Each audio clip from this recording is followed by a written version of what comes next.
My wife, 35, and I, 36 male, live across the country from my family, and we only visit for weddings, funerals, and other big family-related events. Both my wife and I are deaf. I've never been close with anyone in my family. My grandparents, cousins, aunts, uncles, brother and father single dad, because they never bothered to look past my disability growing up. They only did the bare minimum. Fed me, clothed me, and made small talk, but never actually tried to get to know me or do anything beyond that. They didn't even learn sign language for me as a result. I can talk and read lips, but I'm often left out of their conversations. They never bothered to get to know my wife either. They think we're both stupid and incapable of anything just because we can't hear we're in our 30s, and they still treat us like children.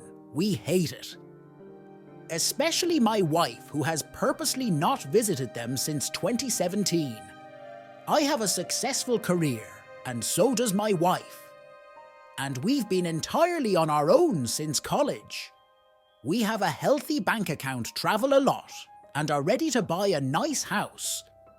But we're waiting for the housing market to cool down.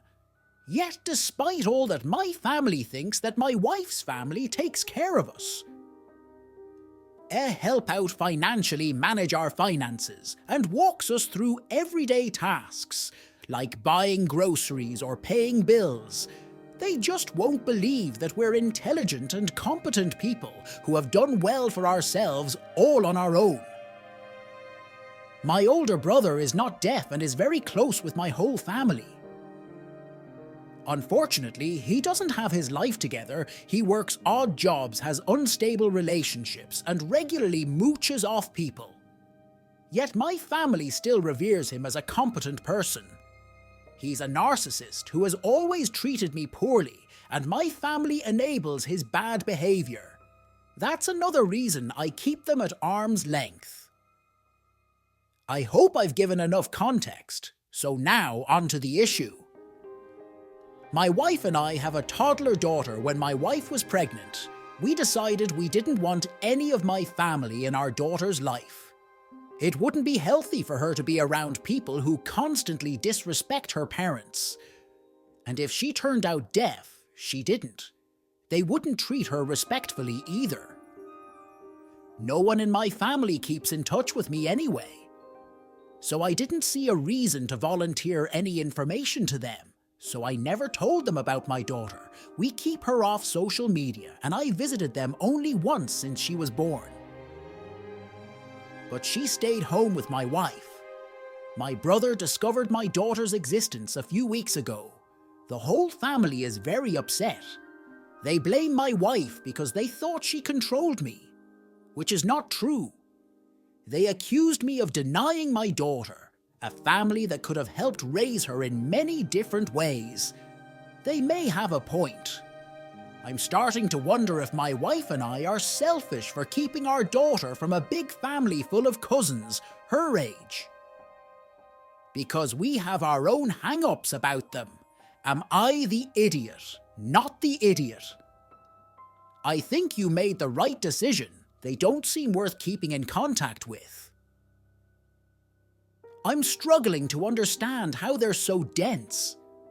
They don't realize you're a smart and capable person. So often, I think people get the view that deaf people are mentally deficient because they never have met any.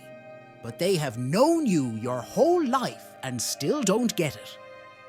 Even with the perfect comparison of your brother. Strange, my parents are like this with my brother and me. But I'm not deaf, I have autism. They treat me like I'm an idiot who can't do anything, while my brother, who messed around all through school and life, is the revered golden child. It's insane. I spent my life trying to get them to like me, but they never will had to cut them off, and I've never been happier. Keep your daughter away from people who might hurt her and go no contact correctly. This time your family is ableist, and they would affect your daughter in a toxic way with it. I'm a little worried from the way you described your family, They treat you and your wife as if you were incapable of discernment and of being legally autonomous. Your tale gives me bad vibes.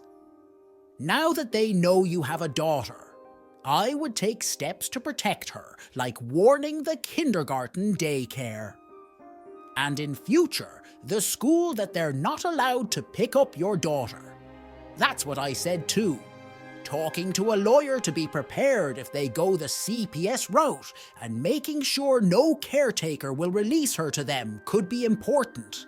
Them wanting to raise her differently and thinking Opie and his wife can't take care of themselves is alarming. Their lives would speak for themselves. It would be funny if they did go to court with their tales of Opie and his wife's incompetence, and then Op lays out their lives.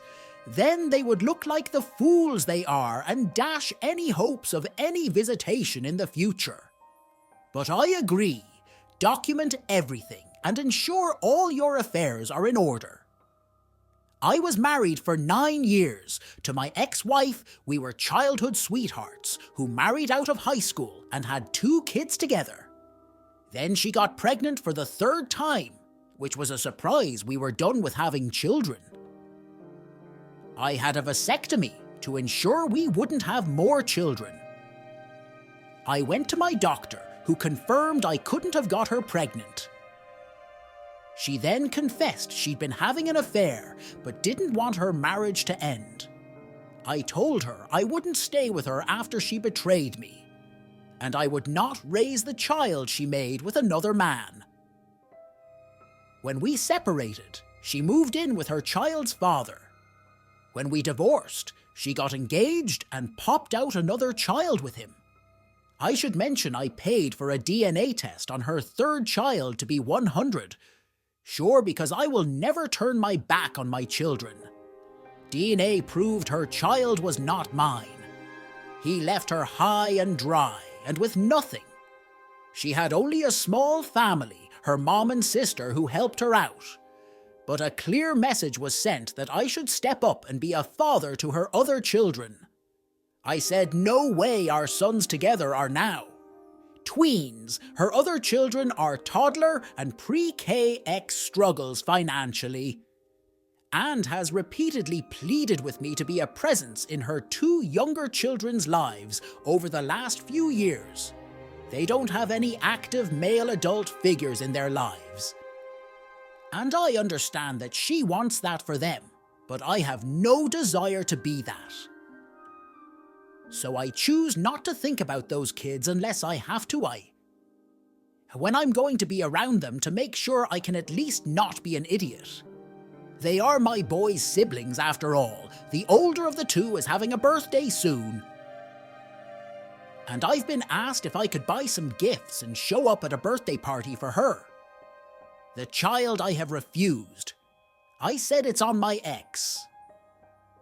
So now her mom and sister are coming after me for not stepping up and showing my boys what a real man and real father are. They say I'm damaging my boys, ruining their childhoods and future by not displaying true compassion and love and embracing their siblings. I've also been accused of causing a rift because the boys call them half-siblings. Versus just siblings, they say I allow that divide to happen. They also say 2 innocent children have very little and see their brothers with so much more possessions, family quality experiences. And while they're little now, the oldest is about to get to an age where this stuff starts to stick. My ex heard about the exchange with her mom and sister and called me an idiot for punishing her kids. Instead of her, am I the idiot? Not the idiot, she was unfaithful, and now expects you to pick up the pieces that's comical. Look after your biological sons. And yourself, she got herself into this mess. No one else, once your kids are older. You can explain what happened and why things seem different for their siblings. But for now, you're a great father to your kids. Why are they punishing the man taking care of his kids instead of the one who bailed? They should invest their energy in hounding the kid's actual father for child support. But no, let's try to take advantage of the guy she betrayed. What is it with cheetahs wanting everyone to play happy families with their affair? Kids talk about having a cake and eating it too. The money you spend on kids that aren't yours is money you can't spend on your kids. This sucks for the 2 younger kids who've done nothing wrong. But that's something their mother should have considered before cheating on you. My husband and I are expecting a baby. We're planning to move to my home country because the cost of having a baby is much less so, obviously. I've been letting my husband's mother play doll with us. She's going to miss her son and grandbaby, so no big deal. I've included her in doctor appointments, milestone events, etc.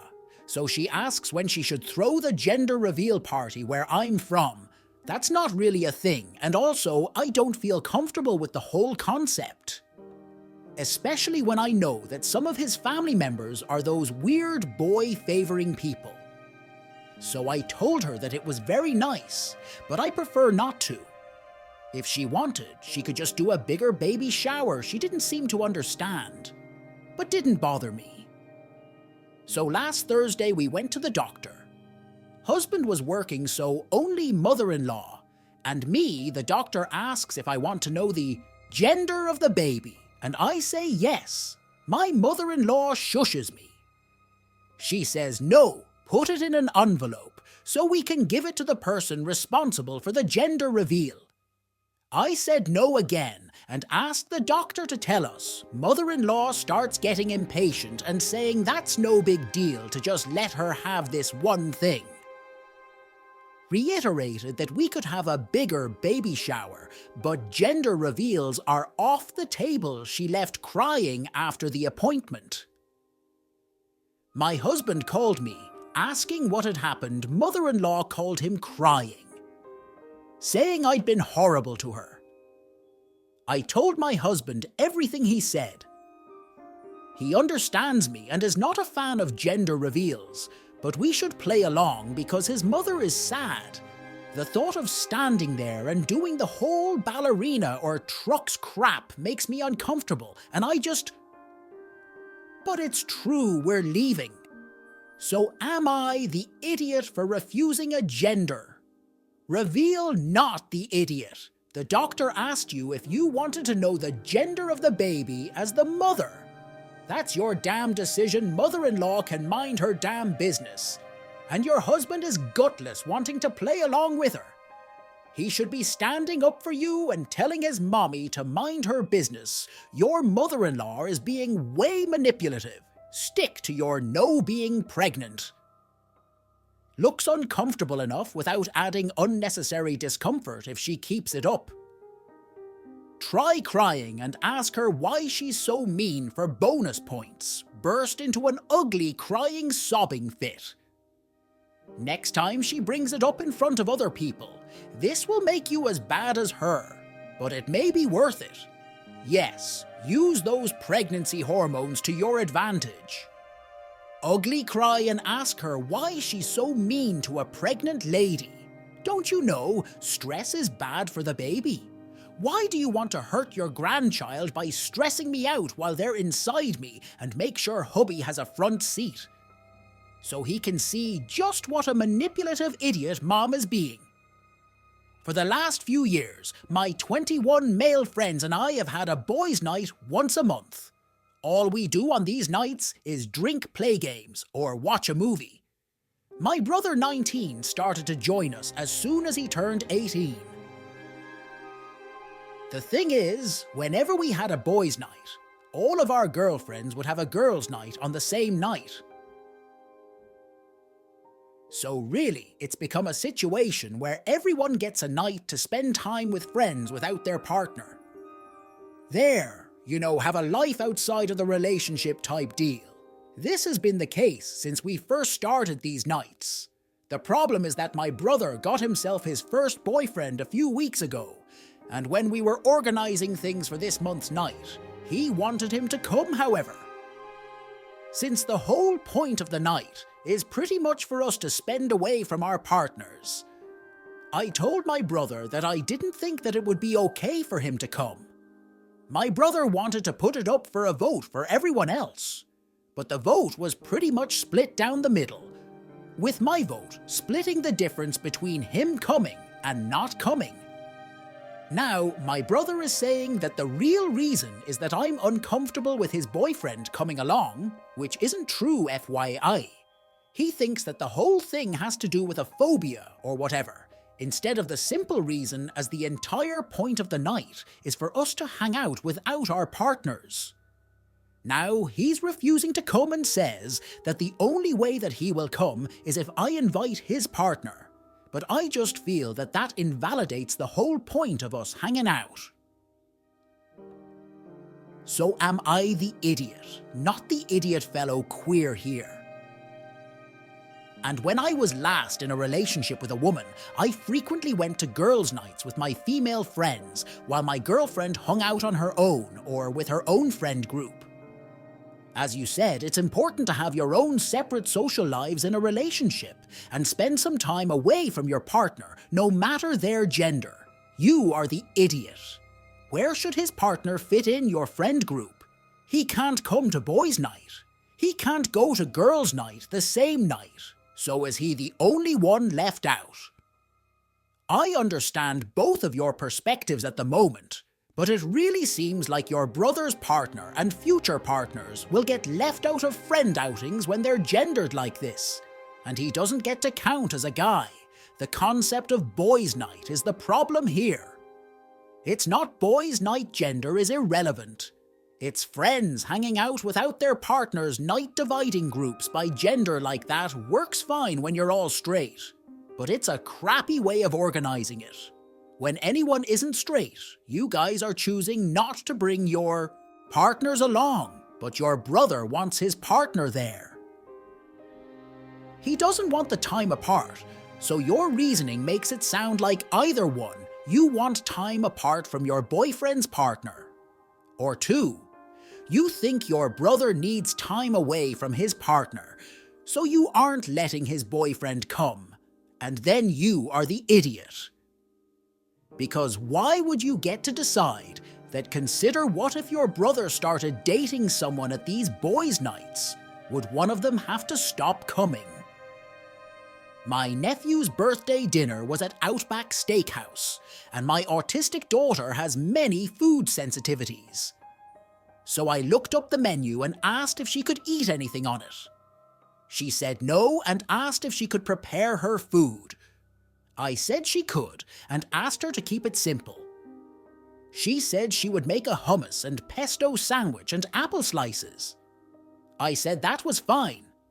I put the food in Ziploc bags in my purse at the dinner. Everything was fine at first. We all ordered drinks. I got a Coke and my daughter got an Arnold Palmer.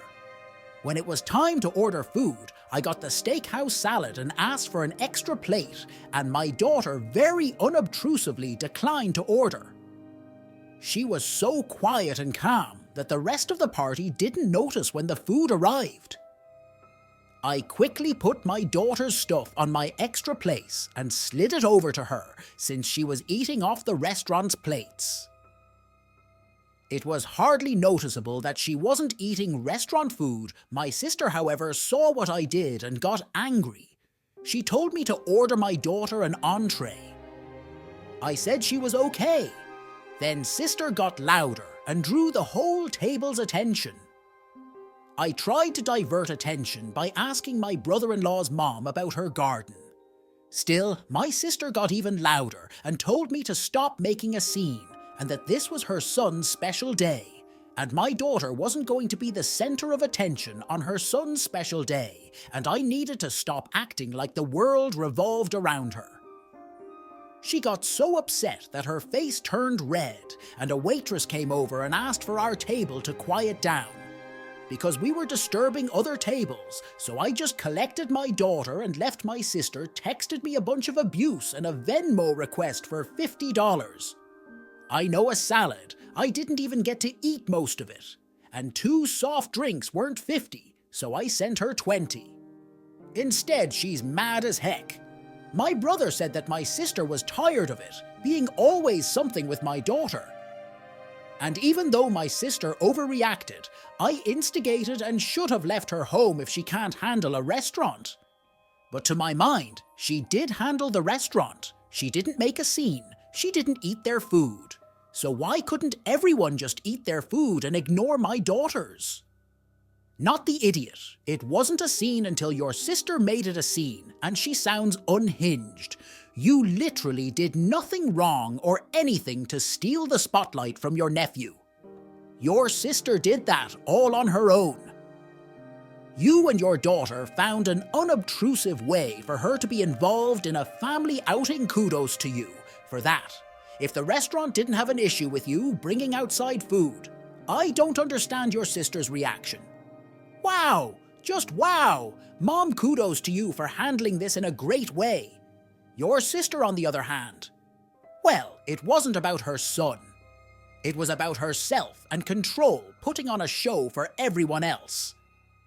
Not sure how old your daughter and nephew are, but neither need to be exposed to this toxicity at any age. Everyone's the idiot. Here, I'm wondering if we're missing some info. That's a way over the top. Reaction to something: does nephew get overshadowed at other family gatherings? Was your invite a pressure invite from your family? Do your parents spend equal time on both kids? Opie may not even know that it's happening. Your parents may be unintentionally doing this, and it's easier for your sister to blame you. It's worth a calm and grown-up discussion about why she lost it.